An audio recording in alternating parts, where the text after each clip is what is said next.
For you people who don't have a screen and are listening to the podcast, all I'm doing is telling you that you are at the Sequential Artists Workshop Talk with Tom Hart and Lauren Weinstein. It is our podcast.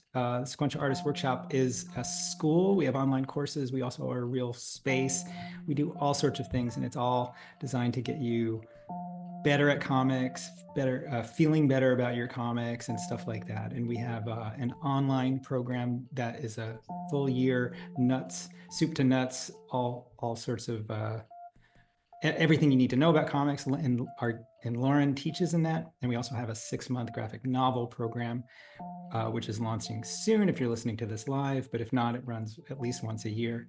And anyway, this is the Saw podcast with I'm Tom Hart. My amazing guest, who I love so much and I'm so happy to be online with, I'll let you say it.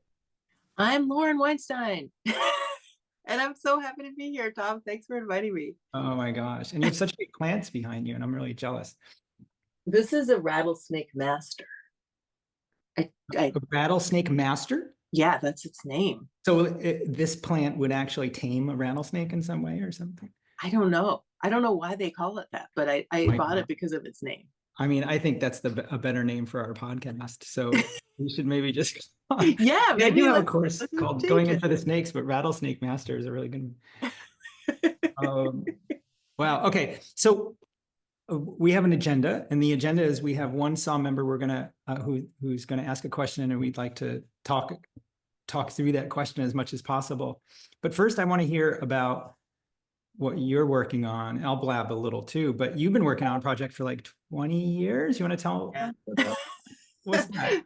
I've been working on, I guess it's creative nonfiction or autofiction.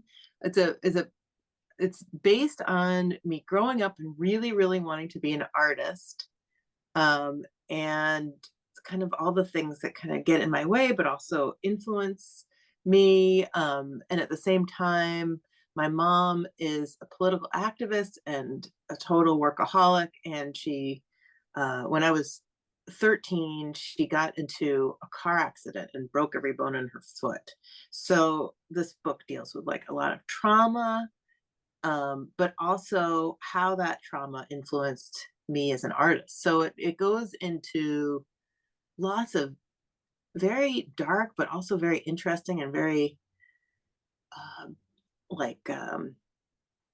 I don't know. I feel like I'm tripping back into time, and I and also reinventing it. And as I finish things, I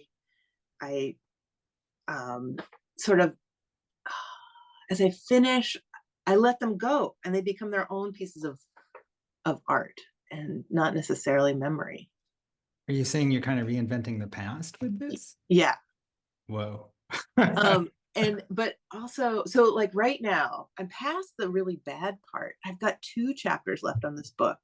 The bad part, meaning like it's painful? Yeah, the painful part. Wow. Now I'm into the part where my character meets a beautiful guy while she's tripping on acid in a park at night. And so I'm having so much fun making these pages, and it's almost like choreographing a dance, and I'm watercoloring everything, and it just feels I feel so lucky to be able to do this work right now. Wow. And then yeah, go ahead. so one of the reasons why this has also taken me a long time is that often other projects fall into my lap that are kind of so good that I can't say no, or maybe I could if I was a different person. And so one project is, I can't really talk about it because I don't know if it's going to actually happen, but it's a big project that kind of involves current events. And so right now it's actually lighting the fire under me to work more on my book, because if this project gets green lit, it's a shorter piece, but then I'll have to move into that, which involves like a lot of working with editors and that kind of thing. So that I have to like kind of prepare for that in a way that I have to be a big adult about. And then also I worked on an animation, and it's premiering next week. Um, What? I work with survivors of domestic violence, and last year we got a grant to record their interviews, and then we edited their interviews, and then for 3 months I worked on animating 5 minutes of animation on two subjects, and so we got into this film festival that Mm. is called Pano. It's Pano Short Film Festival, and it's hopefully the first of many film festivals that we got into, and it'll be really interesting to see how the movie plays before an audience. And it's going to premiere next week on the 27th at NYU Tisch, which is like that big, amazing film school. And Pano is women filmmakers. Also, I just got into Yado, which is a big artist residency That- in May. So that means that a lot of the work that I'm doing on my book, I know that I can work there too. So that's what's Wow. going on. How-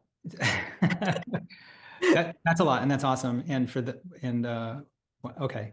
And if you're listening to this podcast 10 years down the line, tell us how the animation was.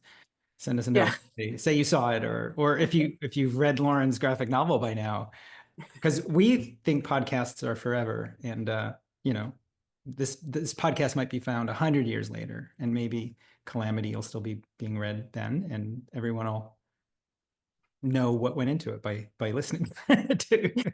But I have one last really quick question, and that is, how have you kept up the motivation to work on this book for so long? And what's the exact year? Is it 20 years, or is it more like, is it?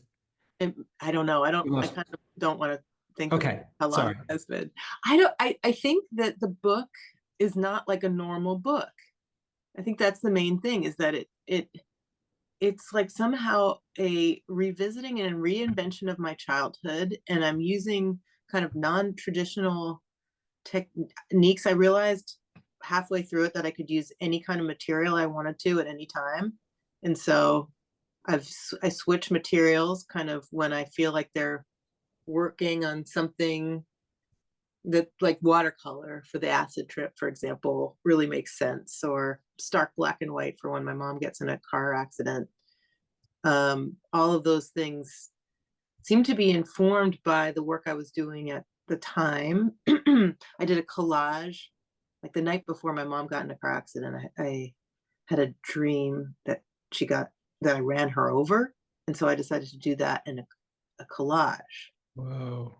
Um, and there was something about taking away um, the taking away the act of drawing and cutting made this sort of uncanniness of the dream.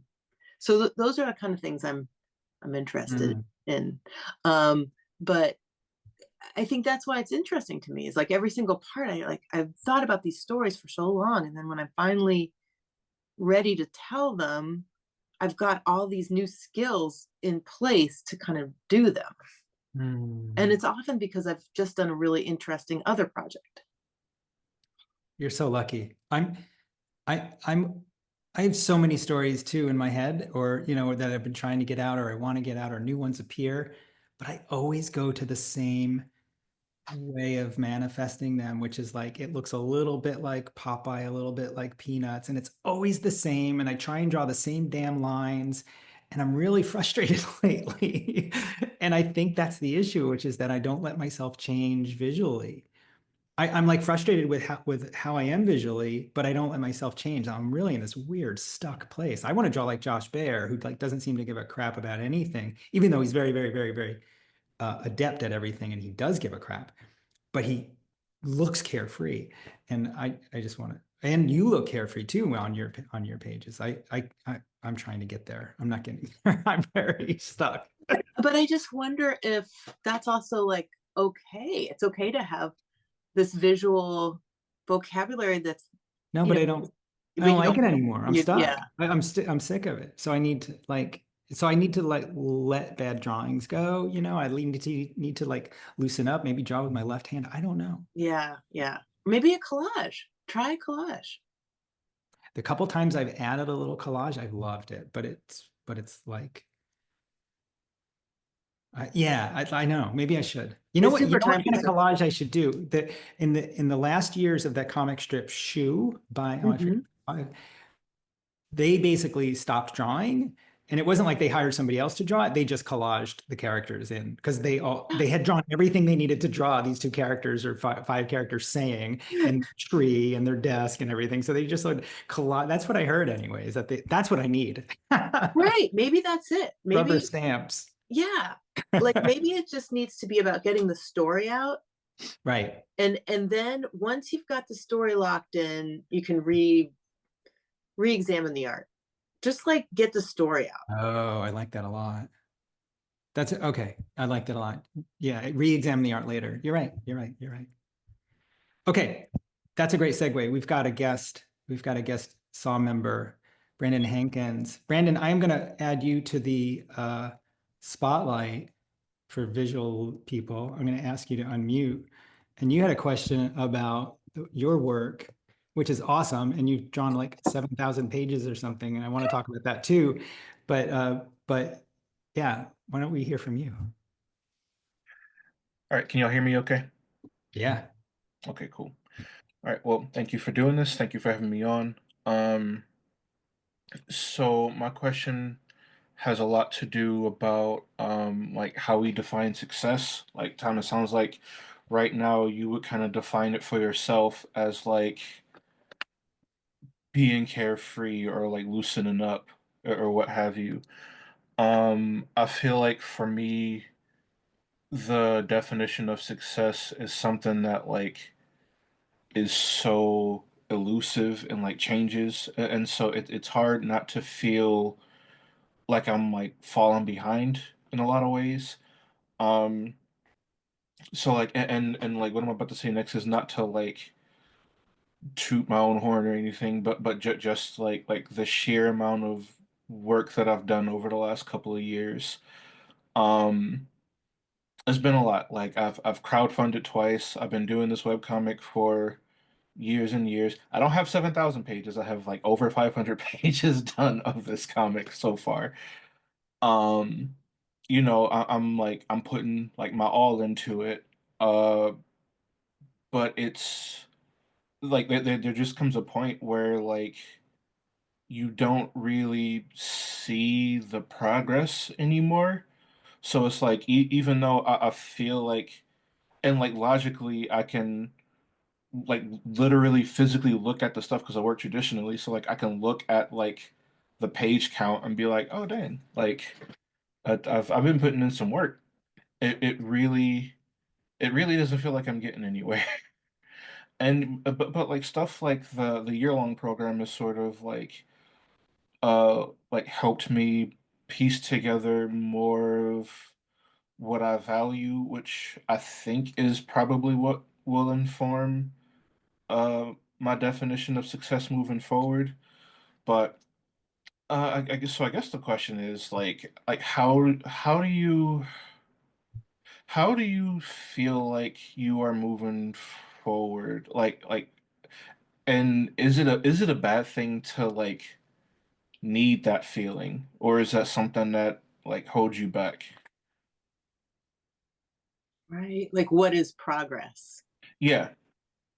Um, well, I guess one question I want to go back to with what you were saying, that the year-long program helped you with like your values. hmm What are those? Like, what do you think it's helped you kind of define? Um. Well, it's sort of like in a lot of ways, the year long has given me language to like crystallize ideas that I've like had already as far as like like doing the work for myself, like sort of having this sense of freedom within the work and like just like the energy to like do my own thing and figure out so as far as like what I value like a lot of it because another question I had months ago and Tom helped me with this a lot was sort of figuring out like how I can do comics forever and like not get tired of it. Um, which I never have really gotten tired of it, but like I know that I know in my bones that like unless I had figured that out, like I would not be able to sustain this forever. Um, so like a lot of what I value is like sentiment and like building comics around like a sense of care and a sense of not just emotional expression but like emotional exploration, sort of like making comics to process and like figure out how I feel about something, Mm-hmm. rather than just like making statements. So like that is like part of the value system. Um, but also another thing I've sort of discovered about myself, or I'm trying to accept about myself, right? Um, I I don't want to do anything else. Like I don't want to do anything outside of comics, but I also know that I don't have it in me to compromise the comics that I make. So it's not like I want to go and like, you know, work on some superhero stuff, which is nothing wrong with, and then like come back to my own stuff. Like I like my vision is so singular, which I'm still grappling with whether or not that's a good thing. Um, but you know, like that being said, I I don't know how long I can sustain it unless something changes as far as like the financial aspects. So like a big part of the year long, and a part that had like a really profound effect on me. No middle grade cat book for you. I do have an idea for that. I ain't gonna get into it, but I do have an idea. um, but like working on pitches and working on query letters and whatnot. I actually did end up querying an agent earlier in the month because that particular agent had a strict deadline of they only take queries within the first 7 days of the month. So I made some edits based on what Tom and Rob and I had talked about. And I submitted that. I won't hear back from that for a minute, but like, you know, like before this program, I wasn't thinking about going to a traditional publisher. Like I thought I was going to be self-publishing this forever, and like I still want to keep that ability, but it's become more and more clear that things as they are right now aren't gonna be sustainable for the long run unless something like changes. So it's hard to feel like I'm not doing something wrong, or that there's something more I can be doing, or something that I can be doing differently, but also I'm too damn stubborn to like to not work on the work that like, you know, lights me up. So it's really difficult because it just kind of feels like I'm like on borrowed time almost. It's so hard for me to hear you say that because I don't think there's ever any correlation with how much money you make and whether or not your work is like good, you know, or whether it's working for you, or whether that practice is the thing that sparks your whole life, you know? Like Mhm. I feel like money, and I don't know how to talk about this really because I've never made, like, the things that I've made money are always sort of comics ad adjacent, and then sometimes I'll get a grant to do a project, Mhm. but I try not to, and that puts me in a completely different place than so many people that are in my suburban community. It's like, yeah, I don't make any money. Like, but Mhm. it's also, it is unsustainable too, you know, and it makes you feel bad. And there are a lot of emotions attached to that. But Yeah. uh but so then my question, like, so then there are all these, reasons why people make comics. And one thing that jumped out at what you said about, making comics from a place of like care and making a safe place, that really comes through in your work. I think that's a really beautiful thing about your work. Thank you. Um, and and then another sort of follow-up question I have is, how did your work how did the process change once you were thinking about it for traditional publisher? Like once you made that submission to the agent, Mm, how did that feel? What was different about it? Like, that's a really good question. Um, This is a really good question. How did it? well, and I'm glad you asked that because there was like I did have an extremely visceral reaction to this because of the nature of webcomics, you like I have like a roadmap of the whole story. Like I have like a very loose outline, but it's extremely loose. And like outside like the very last panels of the comic, which I already have like planned out and like I have it on my wall, so like I always know where I'm going with this. Um, Everything between here and there is like up for change and like up for debate, and like it is subject to um like okay, like maybe I want to like do something a little differently for this chapter, or like maybe I want to respond to something that was said like 2 or 3 chapters ago. Um, but like I've had to become so detailed for like every step of this, um, that it's sort of become like harder to allow myself that freedom to just like like use the story to sort of like explore thematic concepts. It feels like it's less about exploration and more about knowing, which doesn't feel as fulfilling for me. That said, though, like everybody that I have talked to, like talking to Tom, talking to Rob, talking to my um peers in the year-long program, and talking to some friends, everybody like says something to the effect of like, okay, like you build all this stuff up, but like all of this stuff is still up for negotiation. Like you can pitch something, you can query something, and even though you have that information on there and you have that outline, um, and even as you get more specific, like you can always like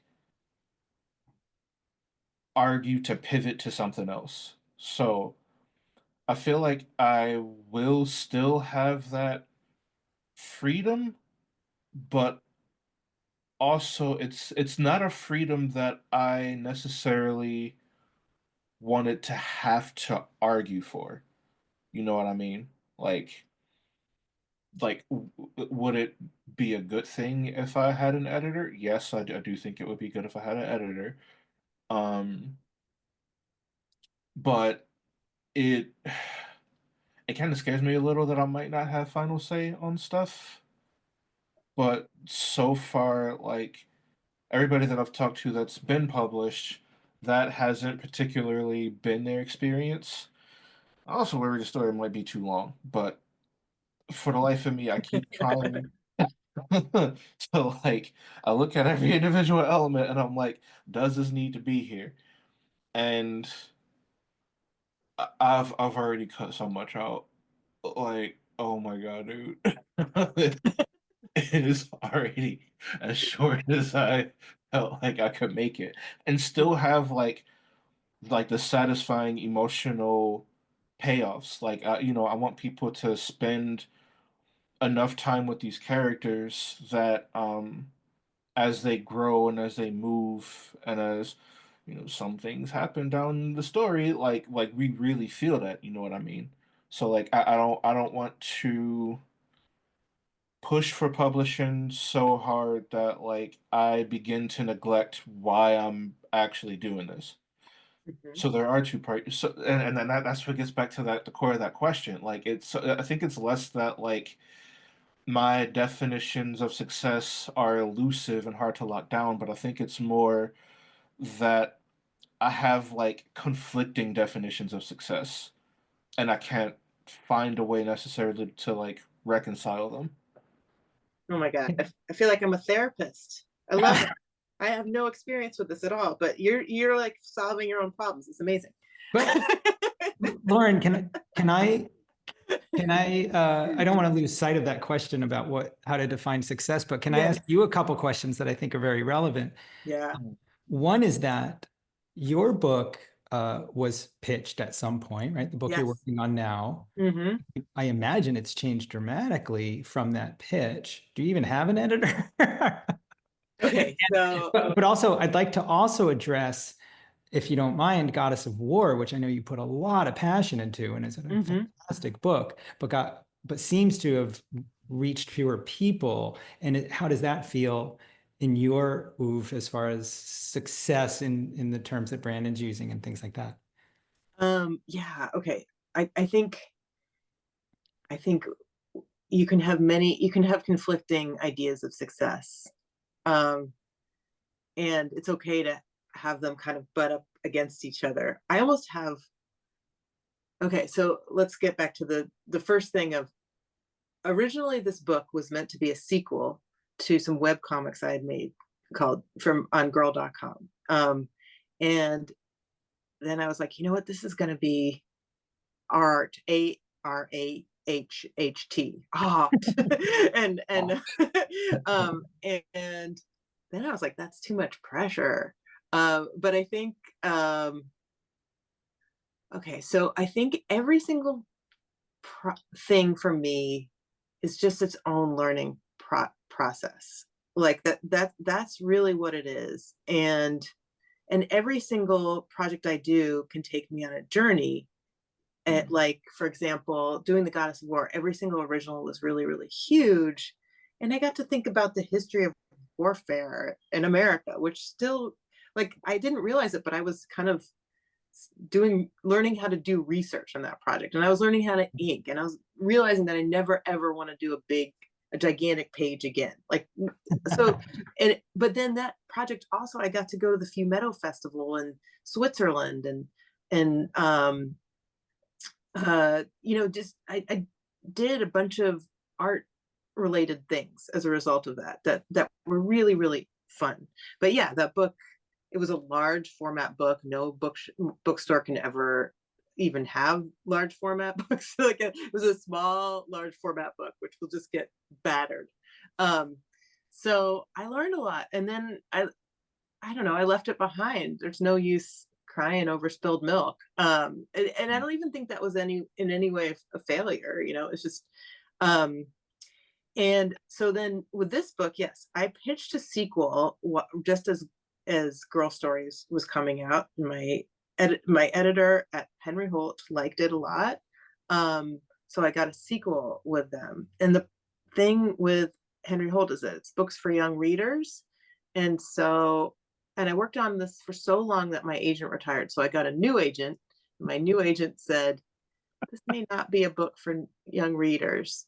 And so just finish it first, and then we'll see what happens. So that's where I'm at right now. I don't know what's going to happen. It's incredibly precarious, and I don't know. But all I do know is that I keep applying for residencies, and I keep getting into them based on excerpts from my book. So people that are not my friends are reading this and thinking that this is good enough for something. So I feel like I'm getting some sort of outside encouragement on this book, and then actually working on it is so fulfilling because I know at this point exactly how I like to work, and I love this story. So it can be hard working on it, but I just feel that I have the momentum right now. So in terms of, this is a really important thing. I am in a writers group right now, and these writers are not my friends. They are my colleagues. and they help me do the edits on my book. They're kind of my editors right now. They're my like first editors. And then I have other editors that I send it to. And I actually, one question I have for you, which I'll get back to after I say this, is I love working with editors. I feel like it's not, I don't have the final say. I do have the final say, et cetera, et cetera. I love getting somebody else's input because often I'll be, I'll just fall into some kind of zone with my story and I don't know if it's actually playing towards other people. And so having an editor is more like having a conversation. It actually feels like I'm not alone.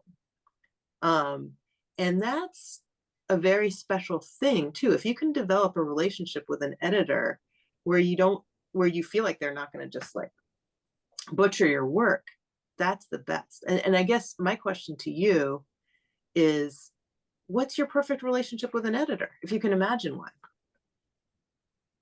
Hmm. I don't really. Okay, so I like whenever I finish up something or like I'm like wanting to run ideas by something. So my fiance is a graphic designer, but she is also by trade an editor. Mm, Um, so like I run everything past her first, or like as I'm doing it.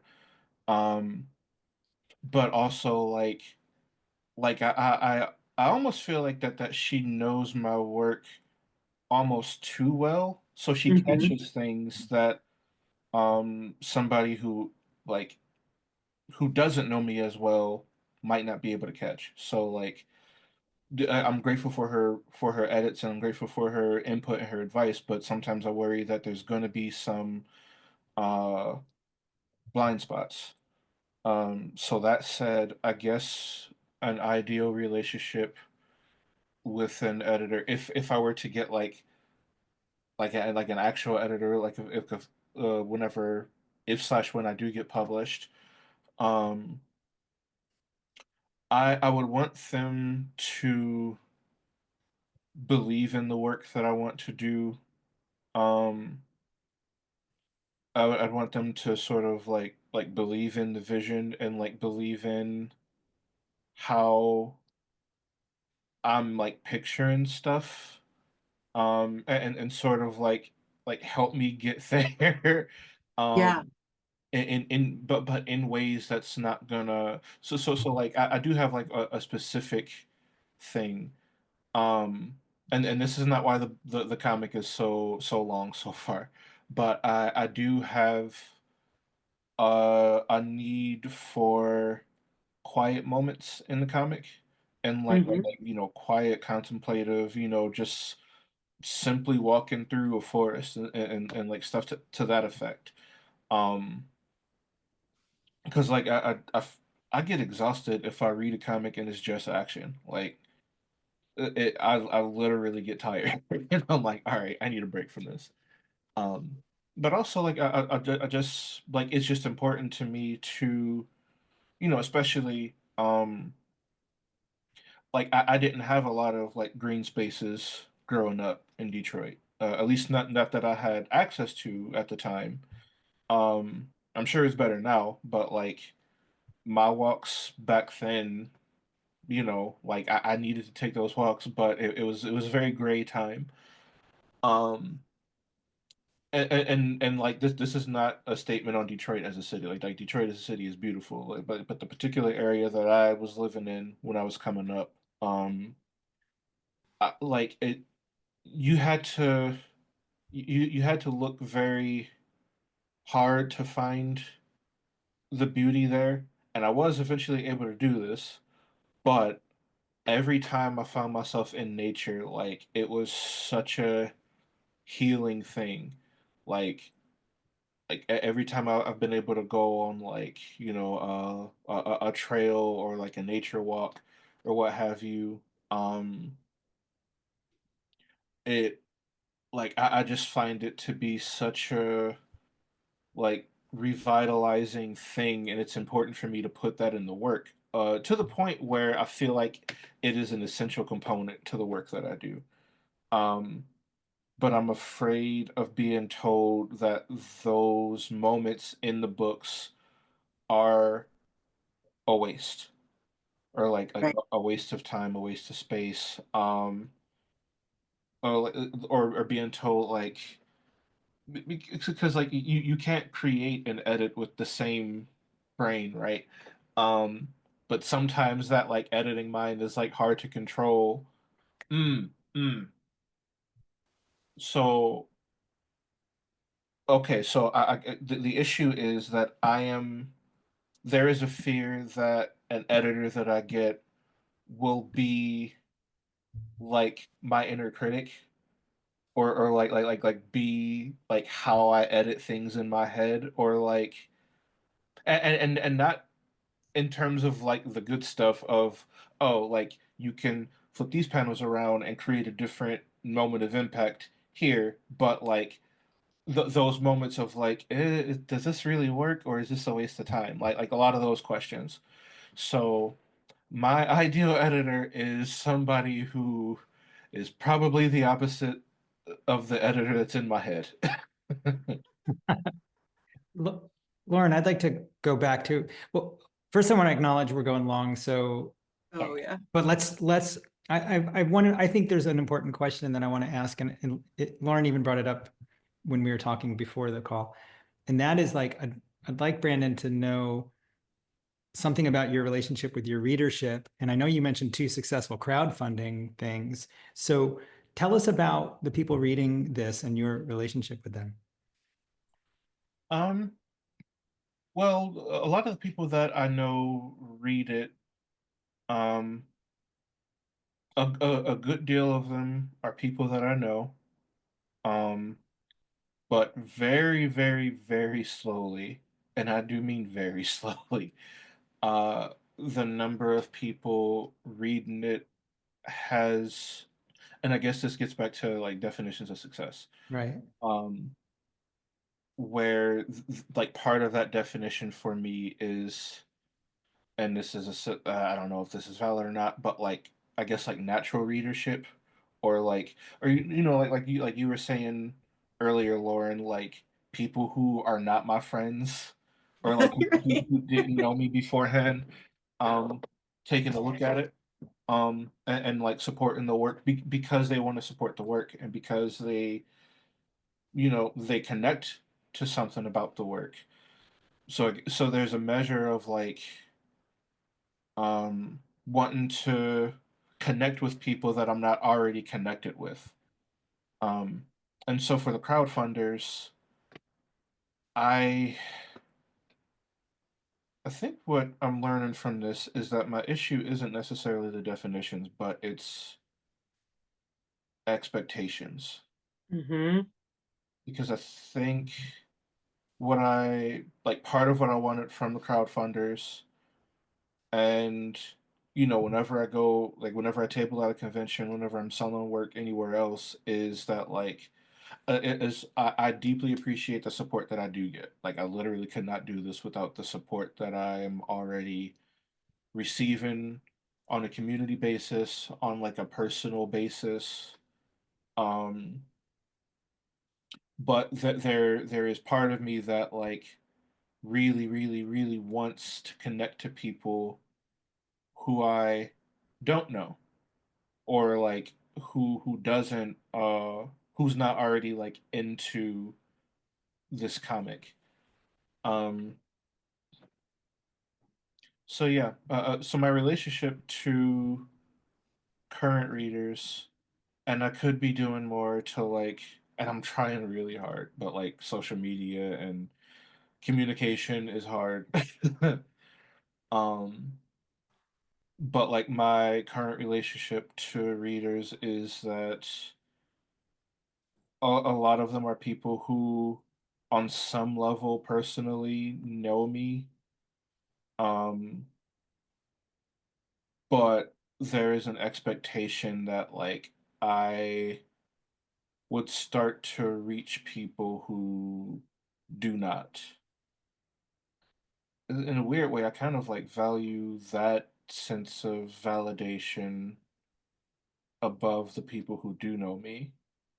Mm. I don't want to take that validation for granted though. Like I don't want to take the people who do support but I feel like I'm kind of in danger of doing that if I'm not careful about it. Yeah, it's like you guys are just my friends. Yeah, yeah, but like but I But love them. And like I've made friends through this work, Right, right. yeah, right? So it's exactly. Yeah.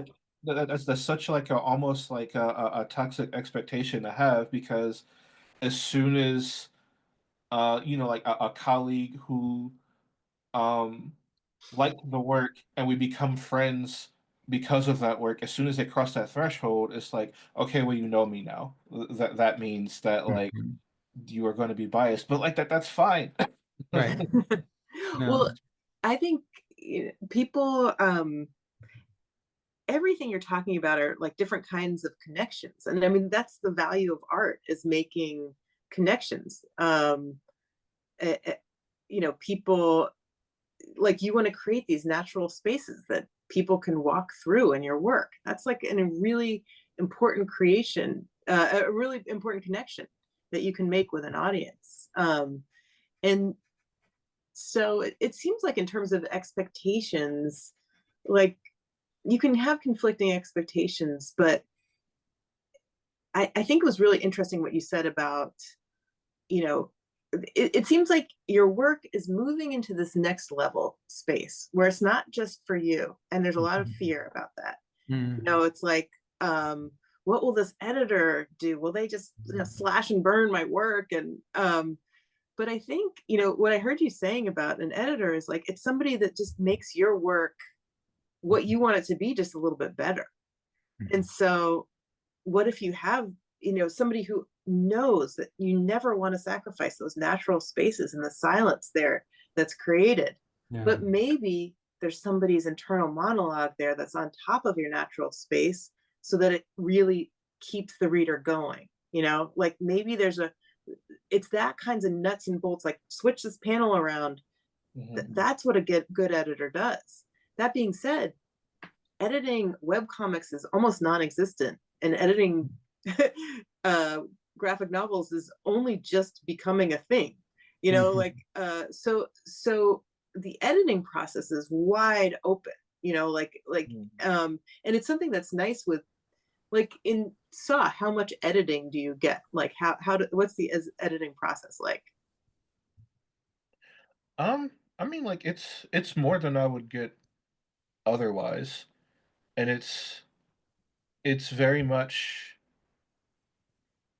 like tailored to the person, and like the thing that I really like about Saw like as a space is that like it meets you wherever you are, and Mm-hmm. it tries to address like um both like what you as a person, as a cartoonist, say that you need, but also really tries to get you to dig deep to figure out what else you might need because people come to the space and they don't always know. I mean, I didn't fully know what exactly I needed.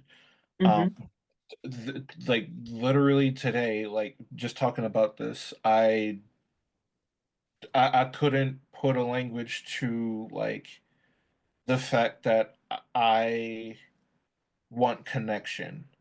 Mm. Like that's Mm-hmm. actually like a really profound thing because I've always felt like so introverted and like kind of like not necessarily like alone, but like I'm somebody who enjoys solitude, right? Like I like those walks that I take. I love doing that like by myself. So I never pictured myself as somebody who not just like values connection because I always value connection, but who craves it really. Um and like the editing process for Saw um leads to those types of discoveries. That that's great. I mean, I'm looking for the right place to end it because we're going long, and I kept emphasizing how much we were going to try and be succinct. However, this is so great. What's on my hand? Um, And the fact that I'm glad that Lauren brought up connections, because everybody's after that, you know, ultimately. It's why artists can be exploited so easily. Right. And so hopefully we've given Brandon like one tiny tool to watch out for that, right? Because you're clearly worried about that. But man, we could talk about this for definitely 4 more hours. My little succinct little takeaway of all this for you, Brandon, would be don't fear the editor, like both in your own head and in the external life, and even with fans. Like sometimes you could put something up and you could ask like, what, you know, what's working here, what's not, you know, like I think that that's part of the process of connecting is, you know, like Gary Shandling said, like, you know, write a whole sketch, rip out the first 15 pages, you're right where you need to be, you know, like, and those kind of questions go through my head all the time when I'm editing my own work. And then showing it to other people. Do you get this? Do you get the timing here? It's super, super, super important. It's part of the way that we connect with an audience. So that would be my don't fear the editor.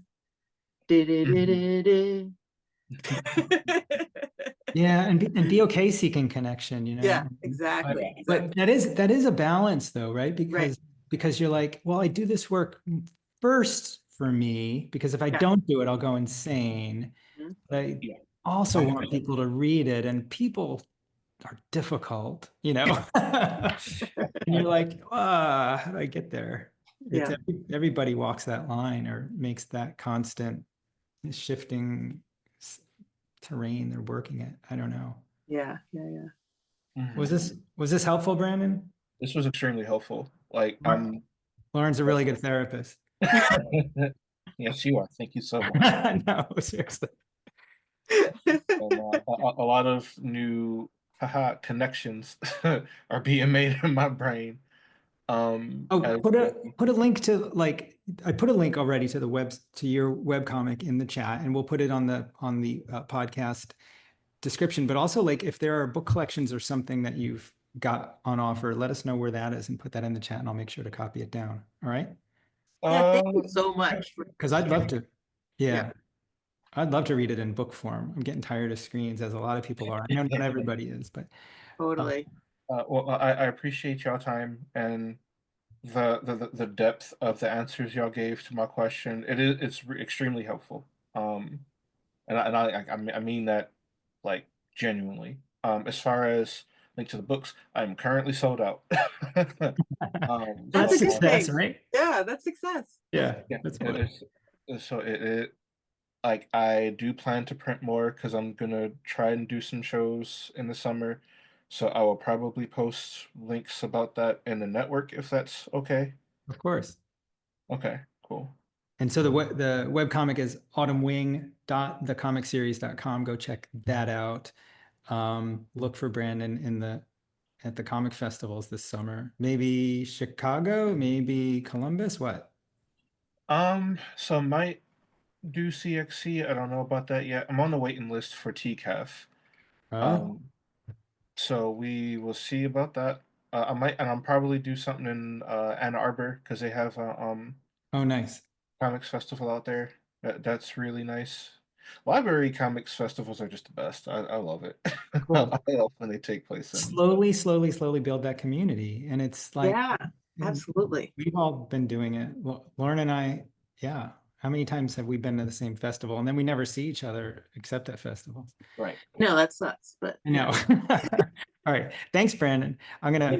I'm gonna remove Brandon from the Yeah, spotlight. thanks. How'd we That's do, hard. Lauren? What? That was great. And it's like I applaud his bravery too, because it's hard to sort of be vulnerable about these things and to talk about them. So Right, for sure. And that's, man, I mean, it's such a hard world right now. And like when yeah. people like beating themselves up, not that Brandon's beating himself up, but when people are just having a hard time with artwork because there's so many weird expectations, and like, oh man, we're just adding to the pain that's everywhere. It's like Hey, we need to free people to feel okay about. I know, and that at its core is the most special thing about comics is that it's so immersive the words and the pictures and everything else at the same time. I feel lucky that I get to exit and just work on work. Oh yeah, right. And um and to have all these other expectations about what it's supposed to be. That it's hard. It's really hard to balance those things.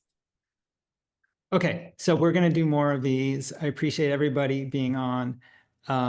Next week, we're going to have Sally Charette ask a question. I don't, Sally's with us today, but we're not going to force Sally to give a preview of said question. So, Lauren, thanks. This was fabulous. I can't wait Yeah, me too. This is for awesome. next week. Okay, good. And I hope you're going to use the rest of your time today to work on Calamity.